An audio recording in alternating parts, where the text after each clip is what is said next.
bien sûr, donc on va partir d'un exercice, soit le projet suivant. Remarquez bien qu'est-ce qu'on a. Donc on a un tableau, et bien sûr où il y a tâche X, pile X, c'est-à-dire donc les tâches précédentes de chaque tâche présente dans le calendrier tâche X, puis donc la durée en jours. Voilà, donc pour A par exemple, donc A, il a 8 jours, donc son précédent. P, la même chose, donc il a 6 jours, donc il n'a pas donc des tâches précédentes de P. C, la tâche précédente de C, c'est A, D, donc c'est A, de E, c'est A et P, de F, c'est C, de G, c'est D, et la tâche ou les tâches précédentes de H sont F et G, et enfin de E, c'est la tâche E, avec bien sûr une journée ou un jour. Première opération, bien sûr, donc selon ma manière de dessiner un réseau PERT, c'est de déterminer un calendrier des suivants ou des tâches suivantes. Voilà, remarquez bien qu'est-ce que j'ai fait. Voilà, donc j'ai ajouté ici une autre, voilà, une colonne donc qui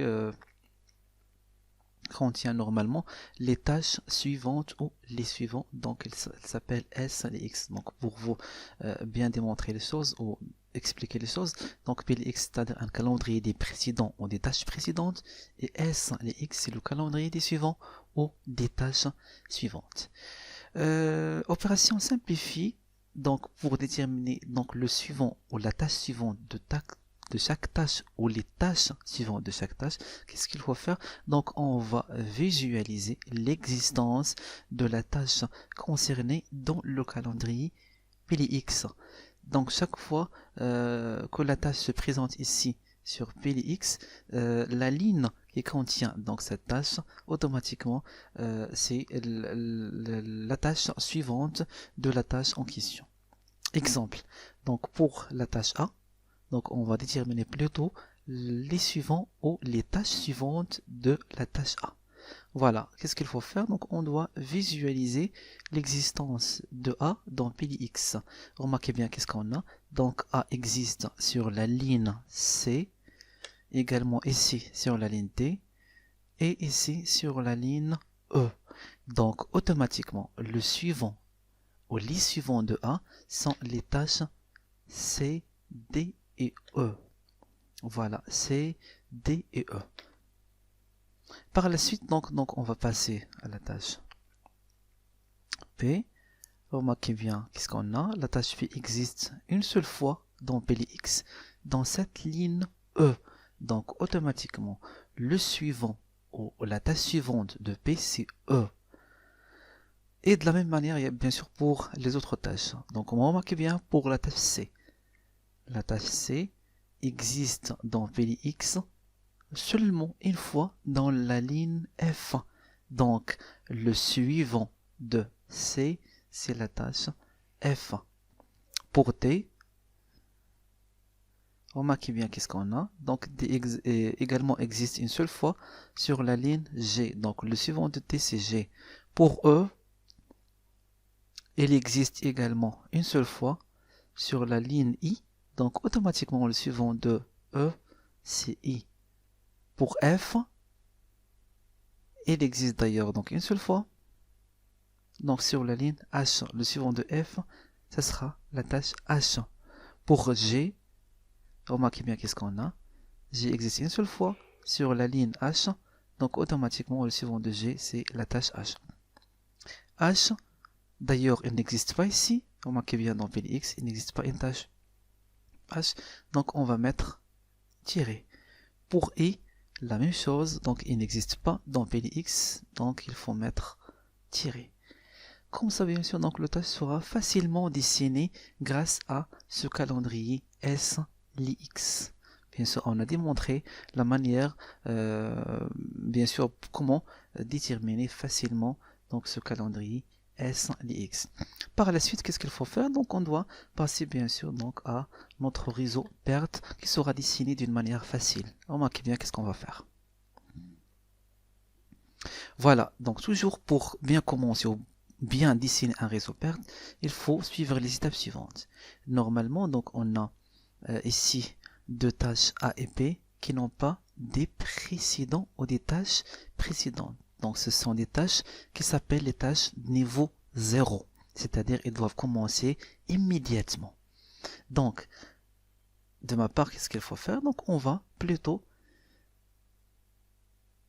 dessiner la première étape qui s'appelle début, sur laquelle partent les tâches qui n'ont pas de précédent, à savoir A et P. Bien sûr A avec 8 et P avec 8 également. Par la suite, qu'est-ce qu'il faut faire? Donc on va mettre une étape fin sur laquelle arrivent les tâches qui n'ont pas de suivant. Voilà, dans quelques instants, donc on a déterminé le calendrier S, les X, et on a bien démontré que les tâches H et I n'ont pas de suivant, et on a mis bien sûr donc des tirets. Remarquez bien qu'est-ce qu'on va faire. Donc après l'étape du but sur laquelle partent les tâches qui n'ont pas de précédent, à savoir A et P, donc on va dessiner une autre étape fin sur laquelle arrivent les tâches qui n'ont pas de suivant, à savoir I avec une journée et H avec 2 jours. Par la suite, à l'aide de notre calendrier des suivants, qu'est-ce qu'il faut faire? On va dessiner les autres tâches automatiquement. Donc quand A va démarrer ici, il va automatiquement arriver à une autre étape. La même chose pour la tâche P. Voilà, il va démarrer dans l'étape début et arriver à une autre étape. Pour H et I, automatiquement, donc il faut qu'elle commence à une étape quelconque. Donc pour H la même chose et pour I la même chose. Voilà, donc dans ces moments-là, donc on a dessiné plutôt 50% de notre graphe perte. Par la suite, donc toujours à l'aide de notre calendrier des suivants, qu'est-ce qu'il faut faire? On va insérer les autres tâches. Pour A, les tâches suivantes de A sont au nombre de 3, à savoir C, D et normalement E. Mais la tâche suivante de P, c'est E. En principe, donc A, 3 suivants, C, D et E. Mais le suivant de P, c'est E. Donc il y a un petit conflit entre A et P. Donc qu'est-ce qu'il faut faire? Donc on va insérer une tâche fictive donc qui va lier A avec E. Parce qu'on a dit que A, il a 3 suivants, C, D et E. Mais malheureusement pour P, donc il a une seule tâche suivante. Donc on doit l'insérer parce qu'il a donc une seule tâche suivante qui est E. Donc le suivant de P c'est E. Donc on doit insérer plutôt la tâche suivante de P qui est E.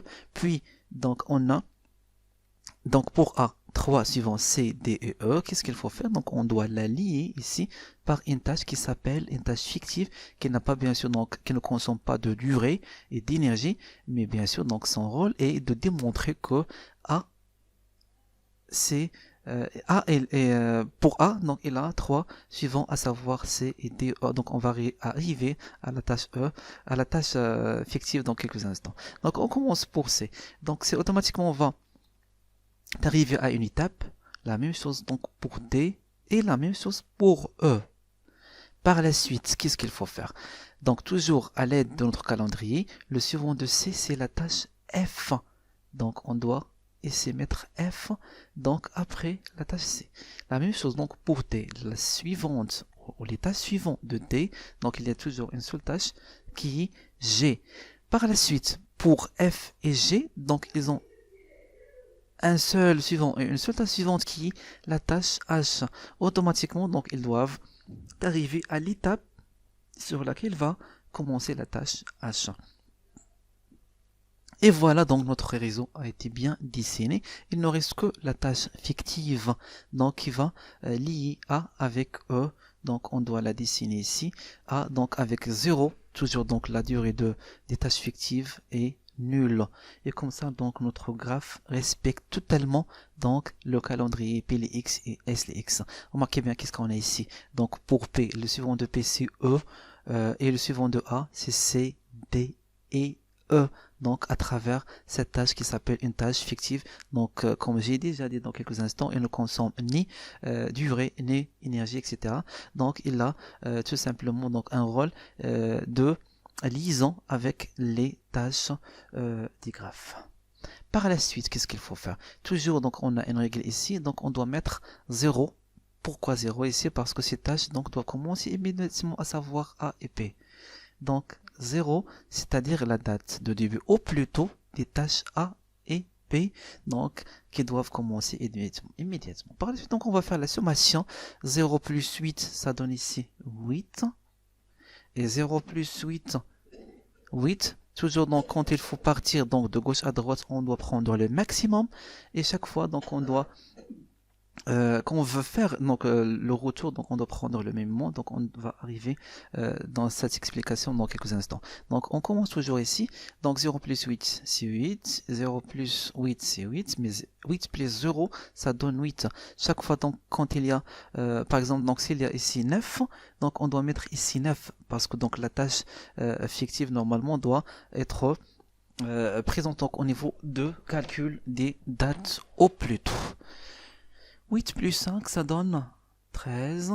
Et également 8 plus 5, c'est 13 également. 13 plus 3, ça donne... Oh, donc 8 plus 4, ça donne 12. 13 plus 3, ça donne 16. 13 plus 2, ça donne 15. Donc toujours, on doit prendre le maximum qu'on a déjà dit. Donc 13 plus 3, c'est 16. Et 13 plus 2, c'est 15. Automatiquement on doit prendre le maximum, c'est-à-dire donc quand H va commencer, il va bien sûr commencer après la réalisation de F et G à la fois. G va arriver donc à la 15e jour et donc F il va donc se terminer donc après 16e jour. Toujours donc on doit prendre ici 16 parce que donc on va prendre le maximum chaque fois. 16 plus 2 donc ça donne 18. Donc notre graphe se réalisera donc en 18 jours.